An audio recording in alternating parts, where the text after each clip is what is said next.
ಮಾತರಂ. ವೇದಿಕೆ ಮೇಲೆ ಆಸೀನರಾಗಿರುವಂತ ಗಣ್ಯರಿಗೂ, ಮಾತಾ ಭಗಿನಿಯರಿಗೂ, ದೇಶಭಕ್ತ ಬಂಧುಗಳಿಗೂ, ಹಿರಿಯ ಕಿರಿಯ ಪಾದಗಳಿಗೆ ನಾನು ನನ್ನ ಹಣೆಹಚ್ಚಿ ನಮಸ್ಕರಿಸುತ್ತಿದ್ದೇನೆ. ಬಂಧುಗಳೇ, ಅನೇಕ ಬಾರಿ ಸ್ವಾತಂತ್ರ್ಯ ಸಂಗ್ರಾಮದ ವಿಚಾರ ಬಂದಾಗ ಅದರಲ್ಲಿ ಅನೇಕ ಮಹನೀಯರ ಹೆಸರು ಬರುತ್ತದೆ. ಅದರಲ್ಲಿ ಸ್ವಾಮಿ ವಿವೇಕಾನಂದರ ಹೆಸರದ್ದು ಬರಲೇಬೇಕು. ಯುವಕ ಯುವತಿಯರು ಏನನ್ನು ಗಮನಿಸಬೇಕೆಂದ್ರೆ, ಅವರ ಜೀವನದ ಪ್ರತಿಯೊಂದು ಕ್ಷಣ ಯಾರಿಗೋಸ್ಕರ ಮುಡಿಪಾಗಿತ್ತು ಅಂತ. ಅವರ ಜೀವನದ ಪ್ರತಿಯೊಂದು ಕ್ಷಣ ಈ ದೇಶದ ಜನರಿಗೋಸ್ಕರ, ಅರ್ಥಾತ್ ನಿಮ್ಮೆಲ್ಲರಿಗೋಸ್ಕರ ಮುಡಿಪಾಗಿತ್ತು. ಈ ದೇಶದಲ್ಲಿ ಲಕ್ಷಾಂತರ ಜನರಲ್ಲಿ ಇದ್ದೀರಲ್ಲ, ಅದರಲ್ಲಿ ಸಾವಿರಾರು ಜನ ಹೇಗಿರ್ತಿರ್ ಗೊತ್ತೇ? ಬಾಗಿದ ಬೆನ್ನನ್ನು ಇಟ್ಕೊಂಡು ತಲೆ ತಗ್ಸ್ಕೊಂಡು ಕೂತಿರ್ತಾರೆ. ಮುಂದೆ ಗುರಿ ಇರೋದಿಲ್ಲ, ಮುಖದಲ್ಲಿ ಕಾಂತಿ ಇರೋದಿಲ್ಲ, ಕಣ್ಣಲ್ಲಿ ಚೈತನ್ಯ ಇರೋದಿಲ್ಲ. ಮುಂದೆ ಏನ್ ಮಾಡ್ಬೇಕು ಅಪ್ಪ ಅಂತ ಕೇಳಿದ್ರೆ, ಅಯ್ಯೋ ನೋಡೋಣ ಬಿಡಿ ಸರ್ ಅಂತಾರೆ. ಇಂಥವ್ರನ್ನೆಲ್ಲ ನೋಡಿದ್ರೆ ಹೇಗನ್ಸುತ್ತೆ ಗೊತ್ತೇ? ಬದುಕಿದ್ದು ಸತ್ಯ ಶವಗಳಂತೆ ಓಡಾಡ್ತಾ ಇರ್ತಾರೆ. ಇಂಥವ್ರನ್ನೆಲ್ಲ ಬಡಿದೆಬ್ಸ್ಬೇಕೆಂದ್ರೆ, ಇಂಥವ್ರನ್ನೆಲ್ಲ ರಾಷ್ಟ್ರ ಕಾರ್ಯಕ್ಕೆ, ಧರ್ಮ ಕಾರ್ಯಕ್ಕೆ ನಿಲ್ಲಿಸ್ಬೇಕು ಅಂದ್ರೆ ಮಾಡ್ಬೇಕಾಗಿರೋದು ಒಂದೇ ಒಂದ್ ಕೆಲಸ, ಸ್ವಾಮಿ ವಿವೇಕಾನಂದರನ್ನ ಅವ್ರಿಗೆ ಪರಿಚಯಿಸ್ಕೊಡೋದು. ಸ್ವಾಮಿ ವಿವೇಕಾನಂದರು ಏನಂತ ಹೇಳ್ತಾರೆ ಗೊತ್ತೇ? ನನ್ಗೆ ಜನರನ್ನ ಕೊಡಿ, ಕೇವಲ 10 ಜನರನ್ನ ಕೊಡಿ. ನನಗ್ ಗೊತ್ತಿದೆ ಈ ದೇಶದಲ್ಲಿ ಲಕ್ಷಾಂತರ ಜನರಿದ್ದೀರಿ, ಆದ್ರೆ ನಾನ್ ಕೇಳೋ ಅಂತ ಸಾಮರ್ಥ್ಯ ಕೇವಲ 10 ಜನರಲ್ಲಿರ್ಲಿಕ್ಕೆ ಸಾಧ್ಯ. ಅವ್ರು ಕೇಳಿದ್ದು ಅಂತ ಇಂಥ ಸಾಮರ್ಥ್ಯ ಅಲ್ಲ. ಎಂತ ಸಾಮರ್ಥ್ಯ ಗೊತ್ತೇ? ಕಬ್ಬಿಣದಂತ ಮಾಂಸಖಂಡಗಳು, ಉಕ್ಕಿನಂತ ನರಮಂಡಲಗಳು, ಸಿಡಿಲಿನಂತ ಬುದ್ಧಿಶಕ್ತಿ, ವಿದ್ಯುತ್ ಅಂತ ವಿದ್ಯಾಶಕ್ತಿ. ಅಗೋ ನೋಡು ಬೆಟ್ಟ ಅಂದ್ರೆ ನಿಂತ್ಕೊಂಡು ಬೆಟ್ಟ ನೋಡ್ಬಾರ್ದಂತೆ, ಪುಡಿ ಮಾಡ್ಬೇಕೇ ಸ್ವಾಮೀಜಿ ಅಂತ ಕೇಳ್ಬೇಕಂತೆ. ಅಗೋ ನೋಡು ದೇಶ ಅಂದ್ರೆ ನಿಂತ್ಕೊಂಡು ದೇಶ ನೋಡ್ಬಾರ್ದಂತೆ, ದೇಶ ಕಟ್ಟಬೇಕೇ ಸ್ವಾಮೀಜಿ ಅಂತ ಕೇಳ್ಬೇಕಂತೆ. ಇಂಥ ಕೇವಲ 10 ಜನರನ್ನ ನನಗೆ ಕೊಡಿ, ಕೇವಲ 10 ದಿನದಲ್ಲಿ ಈ ರಾಷ್ಟ್ರವನ್ನ ವಿಶ್ವಗುರು ರಾಷ್ಟ್ರ ಮಾಡ್ತೇನೆ ಅಂತ ಸ್ವಾಮಿ ವಿವೇಕಾನಂದರು ಹೇಳಿದ್ರಲ್ಲ. ಇದೆಲ್ಲ ಗೊತ್ತಿಲ್ಲದೆ ಇರೋ ಜನ ಹೇಗ್ ಮಾತಾಡ್ತಾರೆ? ನಮ್ ಪೂರ್ವಜನರು ಸರ್, ಅವ್ರು ಯಾವಾಗ್ಲೂ ಕಾಡಿನಲ್ಲಿ ಇರ್ತಾ ಇದ್ರಂತೆ. ಹಾಕೊಳ್ಳಿಕ್ ಸರಿಯಾಗಿ ಮೈ ಮೇಲೆ ಬಟ್ಟೆ ಇರ್ತಾ ಇರ್ಲಿಲ್ವಂತೆ, ತಿನ್ಲಿಕ್ ಸರಿಯಾಗಿ ಊಟ ಇರ್ತಾ ಇರ್ಲಿಲ್ವಂತೆ. ಯಾವಾಗ ನೋಡಿದ್ರು ಮೂಗ್ ಮುಚ್ಕೊಂಡು ಕಾಡಿನಲ್ಲಿ ಧ್ಯಾನ ತಪಸ್ಸು ಅಂತ ಕೂತಿರ್ತಿದ್ರಂತೆ ಸರ್. ಇವರೇ ಸರ್ ನಮ್ ಪೂರ್ವಜನರು ಅಂತ. ಆದ್ರೆ ಈ ದೇಶದ ಯೋಗ ಯೋಧರು ತಿಳ್ಕೋಬೇಕು, ಎಂತ ಶ್ರೇಷ್ಠ ದೇಶ ನಮ್ಮದು ಅಂದ್ರೆ. ಜಗತ್ತಿಗೆ ಪ್ರಥಮ ಬಾರಿಗೆ ಗಣಿತವನ್ನ ಪರಿಚಯಿಸಿಕೊಟ್ಟಂತ ಶ್ರೇಷ್ಠ ದೇಶ ನಮ್ಮದು. ಜಗತ್ತಿಗೆ ಖಗೋಳ ಶಾಸ್ತ್ರದ ಬಗ್ಗೆ ಪರಿಚಯಿಸಿಕೊಟ್ಟಂತ ಶ್ರೇಷ್ಠ ದೇಶ ನಮ್ಮದು. ಜಗತ್ತಿಗೆ ಯೋಗದ ಬಗ್ಗೆ ಪರಿಚಯಿಸಿಕೊಟ್ಟಂತ ಶ್ರೇಷ್ಠ ದೇಶ ನಮ್ಮದು. ಜಗತ್ತಿಗೆ ಆಯುರ್ವೇದದ ಬಗ್ಗೆ ಪರಿಚಯಿಸಿಕೊಟ್ಟಂತ ಶ್ರೇಷ್ಠ ದೇಶ ನಮ್ಮದು.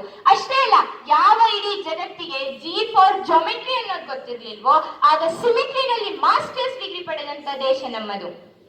ಬಂಧುಗಳೇ, ಈ ದೇಶದ ಶ್ರೀಮಂತಿಕೆ, ಈ ದೇಶದ ಶ್ರೇಷ್ಠತೆ ಇಲ್ಲಿಗೆ ನಿಲ್ಲಿಲ್ಲ, ಇವತ್ತಿಗೂ ಕೂಡ ಮುಂದುವರೆತಾ ಬಂದಿದೆ. ಹೇಗೆ ಗೊತ್ತೇ? ಜಗತ್ತಲ್ಲಿ ಕೇವಲ 5 ರಾಷ್ಟ್ರಗಳಿಗೆ ಸೂಪರ್ ಕಂಪ್ಯೂಟರ್ ಡಿಸೈನ್ ಮಾಡಬಲ್ಲ ಸಾಮರ್ಥ್ಯ ಇದೆ. ಅದರಲ್ಲಿ ನನ್ನ ರಾಷ್ಟ್ರ ಒಂದು. ಜಗತ್ತಲ್ಲಿ ಕೇವಲ 4 ರಾಷ್ಟ್ರಗಳಿಗೆ ಕ್ರಿಯೋ ಯೋಜನೆ ಇಂಜಿನ್ ಮಾಡಬಲ್ಲ ಸಾಮರ್ಥ್ಯ ಇದೆ. ಅದರಲ್ಲಿ ನನ್ನ ರಾಷ್ಟ್ರ ಒಂದು. ಜಗತ್ತಲ್ಲಿ ಕೇವಲ 3 ರಾಷ್ಟ್ರಗಳಿಗೆ ಚಂದ್ರಯಾನ ಮಾಡಬಲ್ಲ ಸಾಮರ್ಥ್ಯ ಇದೆ. ಅದರಲ್ಲಿ ನನ್ನ ರಾಷ್ಟ್ರ ಒಂದು. ಜಗತ್ತಲ್ಲಿ ಅತ್ಯಂತ ಹೆಚ್ಚು ಬಟ್ಟೆ ಎಳೆಯುವ 2ನೇ ರಾಷ್ಟ್ರ ನಮ್ದು. ಜಗತ್ತಲ್ಲಿ ಅತ್ಯಂತ ಹೆಚ್ಚು ಧಾನ್ಯ ಉತ್ಪಾದಿಸುವ 2ನೇ ರಾಷ್ಟ್ರ ನಮ್ದು. ಜಗತ್ತಲ್ಲಿ ಅತ್ಯಂತ ಹೆಚ್ಚು ಮೊಬೈಲ್ ತಯಾರಿಸುವ 2ನೇ ರಾಷ್ಟ್ರ ನಮ್ದು. ಜಗತ್ತಲ್ಲಿ ಅತ್ಯಂತ ಹೆಚ್ಚು ವಜ್ರ ಕಟ್ ಮಾಡುವ ನಂಬರ್ 1 ರಾಷ್ಟ್ರ ನಮ್ದು. ಜಗತ್ತಲ್ಲಿ ಅತ್ಯಂತ ಹೆಚ್ಚು ಹಾಲು ಉತ್ಪಾದಿಸುವ ನಂಬರ್ 1 ರಾಷ್ಟ್ರ ನಮ್ದು. ಜಗತ್ತಲ್ಲಿ ಅತ್ಯಂತ ಹೆಚ್ಚು ಇಂಜಿನಿಯರ್ಸ್ ಹಾಗೂ ಡಾಕ್ಟರ್ಸ್ ಗಳನ್ನ ಇಲ್ಲಿ ತಯಾರಿಸಿ ಜಗತ್ತಿಗೆ ಎಕ್ಸ್ಪೋರ್ಟ್ ಮಾಡುವಂತ ಶ್ರೇಷ್ಠ ದೇಶ ನಮ್ಮದು. ಅಷ್ಟೇ ಅಲ್ಲ,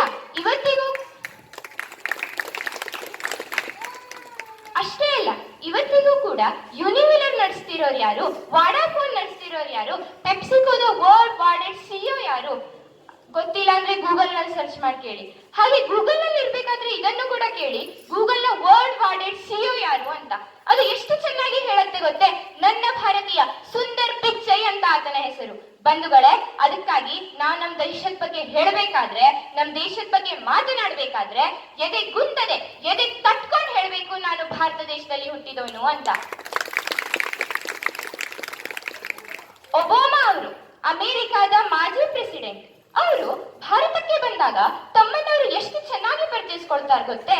ಅವ್ರು ಹೇಳ್ತಾರೆ, ನಾನು ಎಂತ ನಗರದಿಂದ ಬಂದಿದ್ದೀನಿ ಅಂದ್ರೆ, ಯಾವ ನಗರದಲ್ಲಿ ಸ್ವಾಮಿ ವಿವೇಕಾನಂದರು ನಿಂತ್ಕೊಂಡು ಮಾತನಾಡಿದಂತ ಕೇವಲ 5 ಪದಗಳಿಗೆ ಇಡೀ ಪಾಶ್ಚಿಮಾತ್ಯ ಜಗತ್ತು ಬಂದವರ ಪಾದದಡಿಗೆ ಕುಂತಿದ್ದೋ ಅಂತ ನಗರ ಚಿಕಾಗೋದಿಂದ ಬಂದಿದ್ದೀನಿ ಅಂತ ಅವರು ಹೆಮ್ಮೆಯಿಂದ ಹೇಳ್ಕೊಳ್ಬೇಕಾದ್ರೆ, ಇನ್ನು ಯೋಚಿಸ್ರಿ, ಸಿಡಿಲ ಸತ್ತ, ಯೋಧ ಸನ್ಯಾಸಿ, ಮಾನವ ಕೇಸರಿ, ವೇದಾಂತದ ಸಿಂಹ ಗರ್ಜನೆ, ಸ್ವತಃ ಸ್ವಾಮಿ ವಿವೇಕಾನಂದರು ಹುಟ್ಟಿದಂತ ನಾಡಲ್ಲಿ ನಾವು ನೀವು ಹುಟ್ಟಿದ್ದೀವಿ. ನಮ್ಗಿನ್ನೆಷ್ಟು ಹೆಮ್ಮೆ ಇರಬೇಡ?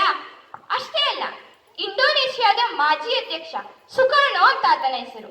ಆತ ಒಂದು ಪುಸ್ತಕವನ್ನ ಬರೀತಾನೆ. ಅದರ ಮೊದಲನೇ ಸಾಲಿನಲ್ಲಿ ಎಷ್ಟು ಚೆನ್ನಾಗಿ ಬರೆದಿರ್ತಾನೆ ಗೊತ್ತೇ? ನಾನೊಬ್ಬ ಅಧ್ಯಕ್ಷ ಆಗ್ಲಿಕ್ಕೆ ನನ್ನ ಶ್ರಮ ಕಾರಣ, ಆದ್ರೆ ನಾನೊಬ್ಬ ಒಳ್ಳೆ ಅಧ್ಯಕ್ಷ ಆಗ್ಲಿಕ್ಕೆ ಸ್ವಾಮಿ ವಿವೇಕಾನಂದರು ಕಾರಣ. ಯಾಕಂದ್ರೆ ಸ್ವಾಮಿ ವಿವೇಕಾನಂದರನ್ನ ಓದಿದ್ರೆ ನೀವೊಬ್ಬ ಟೀಚರ್ ಆಗಿದ್ರೆ ದಿ ಬೆಸ್ಟ್ ಟೀಚರ್ ಆಗಿ ಹೊರಬರ್ತೀರಾ, ನೀವೊಬ್ಬ ರೈತರಾಗಿದ್ರೆ ದಿ ಬೆಸ್ಟ್ ರೈತರಾಗಿ ಹೊರಬರ್ತೀರಾ, ನೀವೊಬ್ಬ ಲಾಯರ್ ಆಗಿದ್ರೆ ದಿ ಬೆಸ್ಟ್ ಲಾಯರ್ ಆಗಿ ಹೊರಬರ್ತೀರಾ.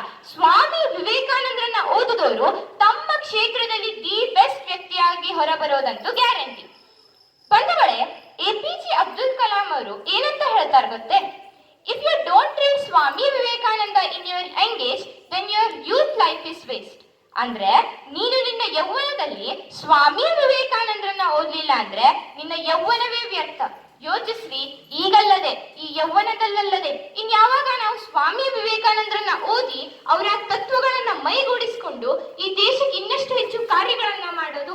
ಸ್ವಾಮಿ ವಿವೇಕಾನಂದರಂತಹ ಅನೇಕ ಅಕ್ಕ ಅಣ್ಣಂದಿರಲ್ಲಿದ್ದೀರಿ, ಇವತ್ತಿಂದಾದ್ರೂ ಸ್ವಾಮಿ ವಿವೇಕಾನಂದರ ಒಂದು ಪುಸ್ತಕವನ್ನ ಓದ್ಲಿಕ್ಕೆ ಶುರು ಮಾಡಿ ಅಂತ ಹೇಳ್ತಾ, ಸ್ವಾಮಿ ವಿವೇಕಾನಂದರು ಈ ದೇಶಕ್ಕೆ ಮಾಡಿದಂತ ಸೇವೆಯಲ್ಲಿ ನೀವು ಕೇವಲ 0.001% ಸೇವೆ ಸಲ್ಲಿಸಿದ್ರೆ ಸಾಕು, ಈ ದೇಶಕ್ಕೆ ಒಳ್ಳೆ ಕೊಡುಗೆಯಾಗಿ ಉಳಿದು ಬಿಡ್ತೀರಾ.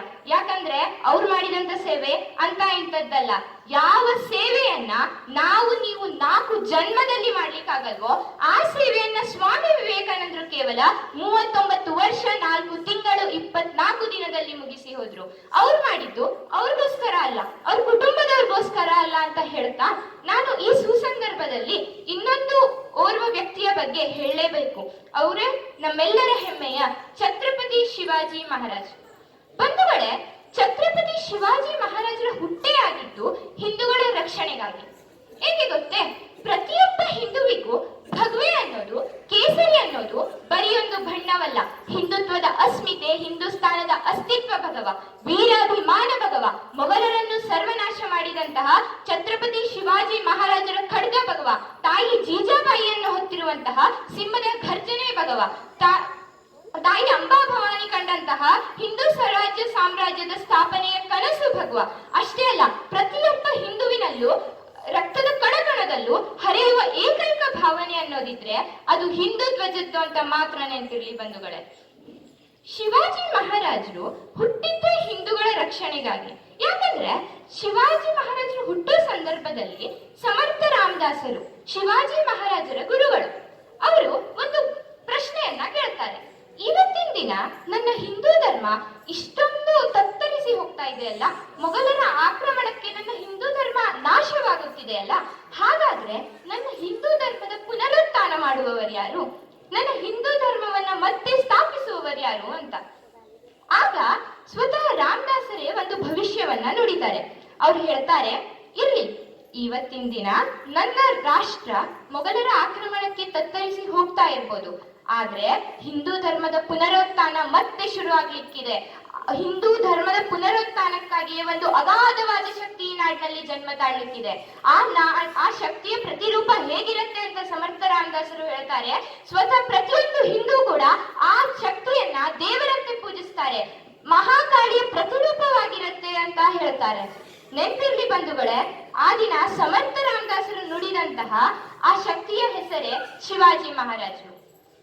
ಈಗಿನ ಕಾಲದಲ್ಲಿ ಮನೆಯಲ್ಲಿ 5 ವರ್ಷದ ಮಗು ಇದ್ರೆ ತಂದೆ ತಾಯಿಗಳು ಆ ಮಗುವಿಗೆ ತುಂಬಾ ಆಟ ಸಾಮಾನನ್ನ ತಂದ್ಕೊಟ್ಟು ಹೇಳ್ತಾರೆ, ಮಗು ತುಂಬಾ ದುಡ್ಡು ಖರ್ಚು ಮಾಡಿ ತಂದಿದ್ದೀನಿ ಅಪ್ಪ, ಹಾಳು ಮಾಡ್ಬೇಡ ಅಂತ. ಆದ್ರೆ 5 ವರ್ಷ ಚಿಕ್ಕ ಮಗುವಿಗೆ ತಾಯಿ ಜೀಜಾಬಾಯಿ ಬೇಡದೇ ಇರುವಂತ ಆಟ ಸಾಮಾನನ್ನ ಕೊಟ್ಟಿಲ್ಲ, ಬದಲಾಗಿ ಖಡ್ಗವನ್ನ ಕೊಟ್ಟು ಹೇಳಿದ್ರು, ಮಗು ಇನ್ನು ಮುಂದೆ ನೀನು ನಿನ್ನ ನರನಾಡಿಗಳನ್ನ ಭಕ್ತಿಯೆಂದೆಬ್ಬಿಸು, ರಕ್ತ ದೀಪವನ್ನ ಹಿಂದೂಗಳ ರಕ್ಷಣೆಗೆ ನೀನು ಹೊತ್ತಿ ತರ್ತ್ಯ ಅಂತ ತಾಯಿ ಜೀಜಾಬಾಯಿ ಹೇಳಿದ್ರಲ್ಲ. ಎಂತ ಅಗಾಧವಾದ ಆದರ್ಶ ರೀ ತಾಯಿ ಜೀಜಾಬಾಯಿ ತಮ್ಮ ಮಗನಿಗೆ ನೀಡಿದ್ದು. ಈ ಆದರ್ಶ ಶಿವಾಜಿ ಮಹಾರಾಜರಲ್ಲಿ ಹೇಗೆ ತುಂಬಿ ತುಳುಕ್ತಾ ಇರತ್ತೆ ಅಂದ್ರೆ, ಶಿವಾಜಿ ಮಹಾರಾಜರು ಒಂದು ಯುದ್ಧವನ್ನ ಗೆದ್ಕೊಂಡು ಬರ್ತಾರೆ. ಗೆದ್ಕೊಂಡು ಬಂದು ಹೇಳ್ತಾರೆ, ಅಮ್ಮ ನಾನು ನಿಮಗೆ ಬಹಳ ದಿನದಿಂದ ಒಂದು ವಿಚಾರವನ್ನ ಹೇಳ್ಬೇಕಂತಿದ್ದೆ, ಹೇಳ್ಲಿಕ್ಕಾಗಿರ್ಲಿಲ್ಲ, ಆದ್ರೆ ಹೀಗೆ ಹೇಳ್ತೀನಿ ಕೇಳಮ್ಮ ಅಂತ. ಆಗ ತಾಯಿ ಜೀಜಾಬಾಯಿಗೆ ಹೇಳ್ತಾರೆ, ಏನ್ ಮಗು ಅದು ಅಂತ. ಅಮ್ಮ, ನಾನು ಯುದ್ಧಕ್ಕೆ ಹೋದಾಗ ನನಗೆ ಭಯ ಆಗೋದಿಲ್ಲ, ಯುದ್ಧದಲ್ಲಿ ನನ್ನ ಮುಂದೆ ಎಂತ ವೀರಾದಿ ವೀರನೇ ಇರಲಿ, ಎಂತ ಶೂರಾದಿ ಶೂರನೇ ಇರಲಿ, ನನಗ್ ಭಯ ಆಗೋದಿಲ್ಲ, ನನ್ ಮನ್ಸು ಅಳ್ಕೋದಿಲ್ಲ ಅಮ್ಮ ಅಂತ.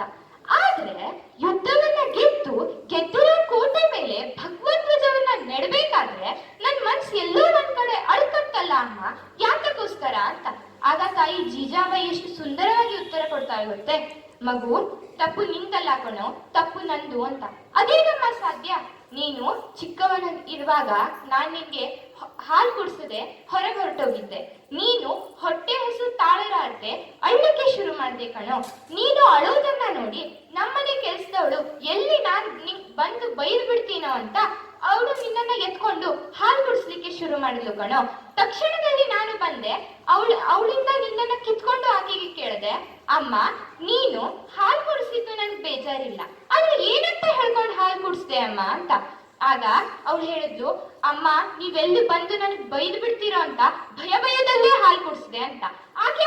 ಆಕೆ ಹಾಗೆ ಹೇಳಿದ ತಕ್ಷಣ ನಾನು ನಿನ್ನನ್ನ ಉಲ್ಟಾ ಮಾಡಿ ನಿನ್ನಿಂದ ಆ ಹಾಲನ್ನ ಕಕ್ಕಿಸ್ಲಿಕ್ಕೆ ಶುರು ಮಾಡ್ದೆ ಕಣೋ. ನೀನ್ ಆ ಹಾಲನ್ನ ಕಕ್ಕದೆ, ಆದ್ರೆ ಅದರಲ್ಲಿ ಒಂದು 2 ಹನಿ ನಿನ್ನಲ್ಲಿ ಬೆರ್ತೋಯ್ತು. ಆಕೆ ನಿನ್ಗೆ ಭಯದಲ್ಲಿ ಹಾಲು ಕುಡಿಸಿದ್ರಿಂದ ನಿನ್ನಲ್ಲೂ ಭಯ ಉಳ್ಕೊಂಡ್ಬಿಡ್ತು. ಆದ್ರೆ ನಾನ್ ಯಾವತ್ತು ಭಯದಲ್ಲಿ ನಿನ್ಗೆ ಹಾಲು ಕುಡಿಸ್ಲಿಲ್ಲ, ಬದಲಾಗಿ ನಾನು ಇಂದು ಹಾಲು ಕುಡಿಸ್ತಿರೋನು ಮುಂದೆ ಪ್ರತಿಯೊಂದು ಹಿಂದುವಿನ ರಕ್ಷಣೆ ಮಾಡುವ ಛತ್ರಪತಿ ಶಿವಾಜಿ ಅಂತ ಹೆಮ್ಮೆಯಿಂದ ಹಾಲು ಕುಡಿಸಿದ್ದೀನಿ ಅಂತ. ಬಂಧುಗಳೇ, ಪ್ರತಿಯೊಬ್ಬರಿಗೂ ಆಸೆ ಇದೆ ಅಲ್ವಾ, ಶಿವಾಜಿ ಮಹಾರಾಜರು ಮತ್ತೆ ಹುಟ್ಟಬೇಕಂತ ಇದೆ ಅಲ್ವಾ? ಆದ್ರೆ ಎಲ್ಲಿ ಹುಟ್ಲಿ? ಪಕ್ಕದ ಮನೇಲಿ ಹುಟ್ಲಿ. ನಮ್ಮ ಮನೆಯಲ್ಲಿರೋ ಮಗು ಚೆನ್ನಾಗಿ ಓದಿ ಇಂಜಿನಿಯರೋ ಡಾಕ್ಟ್ರೋ ಆಗಿ ತುಂಬಾ ದುಡ್ಡು ಸಂಪಾದಿಸ್ಲಿ ಅಂತ. ಹಾಗಂತ ಡಾಕ್ಟರ್ ಇಂಜಿನಿಯರ್ ಆಗಿ ಇಲ್ಲಿರೋದು ಬೇಡ, ಅಮೆರಿಕಕ್ಕೆ ಹೋಗ್ಲಿ, ಅಲ್ಲಿ ಹೋಗಿ ಅಲ್ಲಿ ಸಂಪಾದಿಸಿ ನನ್ನನ್ನ ಚೆನ್ನಾಗಿ ನೋಡ್ಕೊಂಡ್ರೆ ಸಾಕು ಅಂತ. ಇಂದಿನ ತಂದೆ ತಾಯಿಗಳು ತಮ್ಮ ಮಗನಿಗೆ ಕಟ್ಕೊಡೋ ಅಂತ ಆಸೆ ಇದು. ಆದ್ರೆ ತಾಯಿ ಜೀಜಾಬಾಯಿ ಯಾವ್ದೋ ಬೇರೆ ಮನೆಯಲ್ಲಿ ಮಗು ಹುಟ್ಲಿ, ಅದು ಹಿಂದೂ ಧರ್ಮದ ರಕ್ಷಣೆ ಮಾಡ್ಲಿ ಅಂತ ಕೇಳಲಿಲ್ಲ. ಬದಲಾಗಿ ತನ್ನ ಖುದ್ದು ಮಗನನ್ನ ಬಲಿಪೀಠಕ್ಕೆ ಏರಿಸಿ ಹೇಳಿದ್ಲು, ಮಗು ಶೋಭಾ, ಇನ್ನು ಮುಂದೆ ನೀನು ಕೇವಲ ನನ್ನನ್ನಲ್ಲ, ಕೇವಲ ಈ ಊರಿನ ಅಲ್ಲ, ಕೇವಲ ಭಾರತ ದೇಶದಲ್ಲ, ಬದಲಾಗಿ ಇಡೀ ಜಗತ್ತಿನ ಹೆಣ್ಣು ಮಗಳನ್ನ ನಿನ್ನ ತಾಯಿಯಂತೆ ರಕ್ಷಣೆ ಮಾಡ್ತೀಯ ಅಂತ ಕನಸು ಕೊಟ್ಟಲ್ಲ. ಎಂತ ಅಗಾಧವಾದ ಆದರ್ಶ ತಾಯಿ ಜೀಜಾಬಾಯಿ. ಬಂಧುಗಳೇ, ಪ್ರತಿಯೊಬ್ಬರಿಗೂ ಕನಸಿದೆ ಶಿವಾಜಿ ಮಹಾರಾಜರು ಮತ್ತೆ ಹುಟ್ಟಿ ಬರ್ಬೇಕು ಅಂತ.